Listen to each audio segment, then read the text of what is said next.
मारा प्राण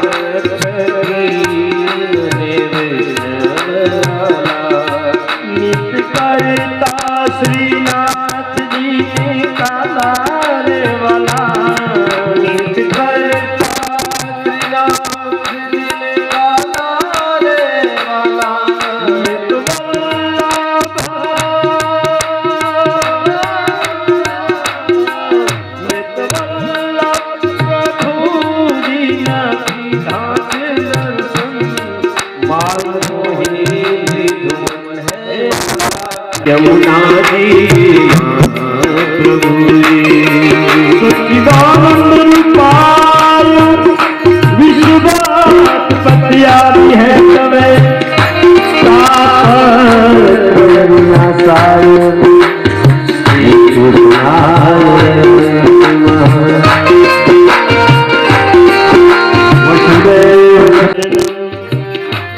देवकी परमानंदम कृष्ण वंदे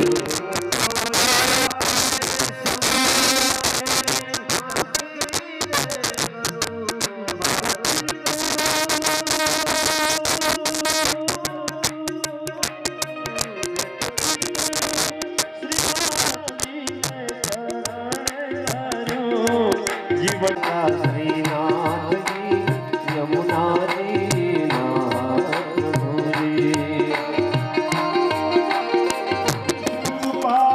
स्वरूपाय विष्णवे नमो वै ब्रह्मनिधाय वासिष्ठाय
माता यशोमती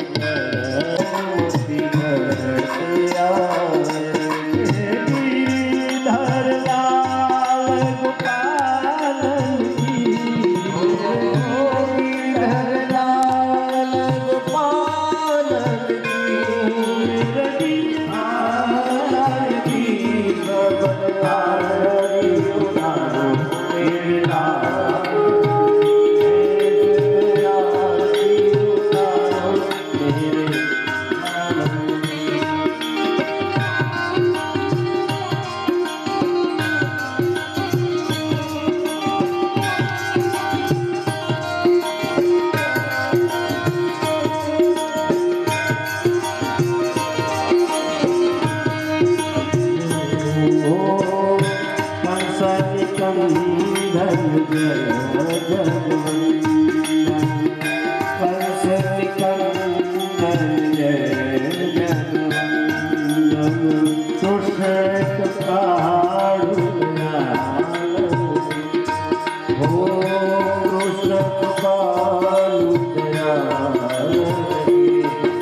शीतलीकरणं पुष्पाभिदेवो नमस्ताभ्याम् आत्मवन्दनम् चरणकमलयुग्मं पङ्कजे पूजयित्वा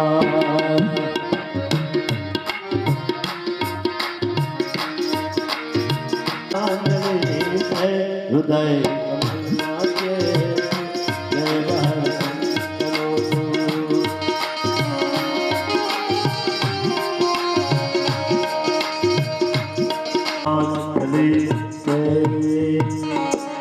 पुराण पुरुषोत्तमाय नंदनंदनाय बालमुकुंदाय नमः चरणकमले मंत्र पुष्पांजलि समर्पयामि वसुदेव सुतं देव कंस चाणूरमर्दन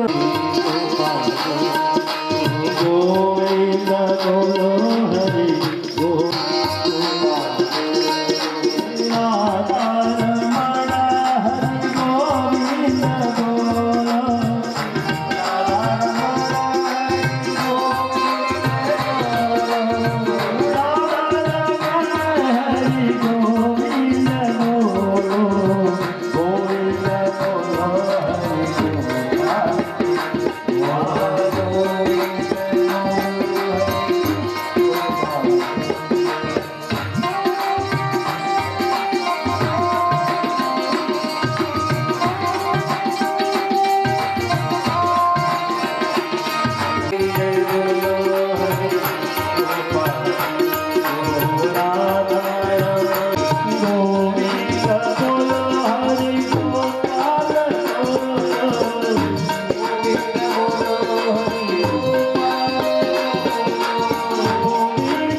રાધા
ક્રોધિત કૈરત્ર પરમો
संत वृंद ने प्रणाम, वेदिक ने विप्र वृंद ने प्रणाम, भगवदीय चेतना ने प्रणाम करता भगवत कृपा थी बीजबासरनी पावन भूमि पर शांत चित्ते बैठा छो अवाज कर्या वगर एवी ज रीते नैमिषारण्य परम किनारा ઉપર શૌનક ઋષિઓ સૂતજી જોડે કથા સાંભળે છે।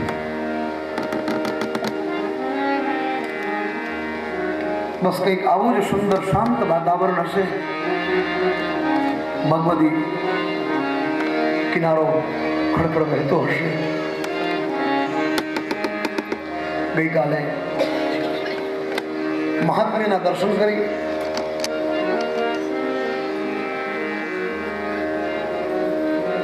ભાગવત શું છે એ સમજવાનો આપણે પ્રયત્ન કર્યો। મારી મતે અનુસાર મેં ભાગવતજીના માધ્યમથી આપના હૃદય સુધી એ ભાગવતનો મર્મ પહોંચાડવાનો પ્રયત્ન કર્યો। ભાગવત એટલે શું? બોલે સંસારના બધા જ દુઃખોનું દૂર કરનારો એક અમોઘ શાસ્ત્ર છે। ભાગવત એટલે બધા જ દર્દની એક દવા છે માત્ર।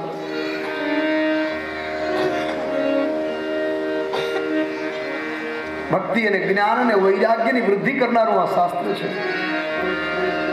અને પાપીમાં પાપી જીવ ગઈકાલે સાંજે સમયનો ભાવ હતો એક કથા આપણે સાંભળી કે આત્મદેવ બ્રાહ્મણને સંતાન નથી, પોતાના દીકરો પ્રાપ્ત કરવા માટે કુએ પડવા જાય છે, મારે દીકરો નથી।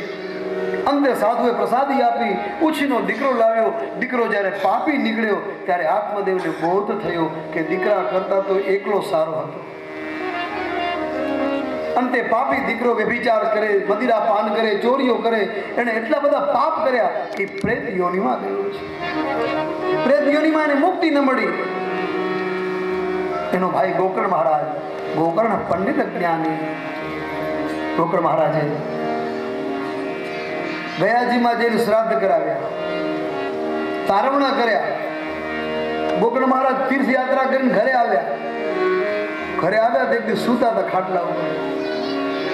અડધી રાતે પ્રેત આવે છે, ગોકર્ણ મહારાજને હેરાન કરે છે। ગોકર્ણ મહારાજે પૂછ્યું, જ્ઞાની છે ને, એને ભય ન હોય, મનસા પાપ ન હોય ને એને કોઈ દી ભય ન હોય જીવનમાં। જેનું મન મલિન હોય, જેના મનમાં પાપ રમતું હોય એને ડગલે ને પગલે ભય સતાવે, પણ જેનું મન માખણ જેવું નિર્મલ હોય એને કેનો ભય? એ માખણને તમે ચૂલા ઉપર મૂકો તો માખણ એમ ન કે ભાઈ રેવા દે। જેનું મન નિર્મળ છે એને ગમે તે તપ પડે એ હંમેશા સારું જ ફળ આપે, એ માખણ ઘી જ આપે। ગોકર્ણ મહારાજ નિર્મળ છે। કોણ છે ભાઈ તું? પ્રેત બોલ્યો, ભ્રાતાહમ તદીયોહમ, તારો ભાઈ છે, ઓળખ્યો નહીં? ગોકર્ણ મહારાજ કે પણ તો દેખાતો નથી, મારો ભાઈ તો વહેલો ગુજરી ગયો। બોલે હા ભાઈ, હું એ જ છું, મર્યા પછી પણ મારી અધોગતિ થઈ છે। અરે ગોકર્ણ મહારાજ કે અધોગતિ થાય કેમ? હું તો તીર્થયાત્રામાં ગયો, તીર્થે તારવણા કર્યા અને છેલ્લે ગયાજીમાં જઈને પિંડદાન કરી આવ્યો ભાઈ। ત્યારે ઓલો પ્રેત એમ કહે છે, ગયા શ્રાદ્ધમ સતેનાપી મુક્તિર નામે ભવિષ્યતિ. એ ભાઈ, તમે ભલે હાચા હશો, તમે ભલે કામ ક્રિયા કર્મ કર્યા હશે, પણ ગયા શ્રાદ્ધ એક નહીં, હો ગયા શ્રાદ્ધ કરો તોય મને મુક્તિ નહીં મળે. કેમ કે મેં પાપ જ એવા કર્યા છે. ગયા શ્રાદ્ધમ સતેનાપી મુક્તિર નામે ભવિષ્યતિ. મને મુક્તિ નહીં મળે. તમે હો ધારણા કરશો તો મને મુક્તિ નહીં મળે. તો ગોકર્ણ મહારાજ કે આનાથી માથે તો મને કાંઈ બીજી ખબર નથી પડતી ભાઈ. ખમતો કાલે આવજે. બીજો દિવસનો સૂર્ય ઉદય થયો. ઉગતા સૂર્યને ગોકર્ણ મહારાજે રોક્યા છે. પૂછ્યું, મને તકલીફ છે, મારો ભાઈ ગુજરી ગયો, અમારે માં ગુજરી ગયા, પણ મારો ભાઈ પ્રેત યોનિમાં ભટકે છે, અધોગતિ થઈ છે, બહુ દુઃખી છે, બહુ રડે છે. મેં તારણા કર્યા, મેં ક્રિયાકર્મ કરાવ્યા તીર્થમાં જઈને, એને મુક્તિ નથી મળતી. મહારાજ, મારા ભાઈને પ્રેતાત્માને મુક્તિ મળે એવું કોઈ સાધન બતાવો. ભગવાન સૂર્યનારાયણ કહે છે, હે ગોકર્ણજી, તમે તમારા પિતૃઓની મુક્તિ માટે ભાગવતો વાંચન કરાવો. સૂર્યનારાયણનું વચન સાંભળી ગોકર્ણ મહારાજે પોતાના ભાઈ પ્રેતને મુક્તિ માટે ભાગવત કર્યું. અને એ ભાગવત દ્વારા વાસમાં એને ક્યાંય જગ્યા ન મળી. એ વાસના થાંભલામાં બેસી રોજ એક દિવસનો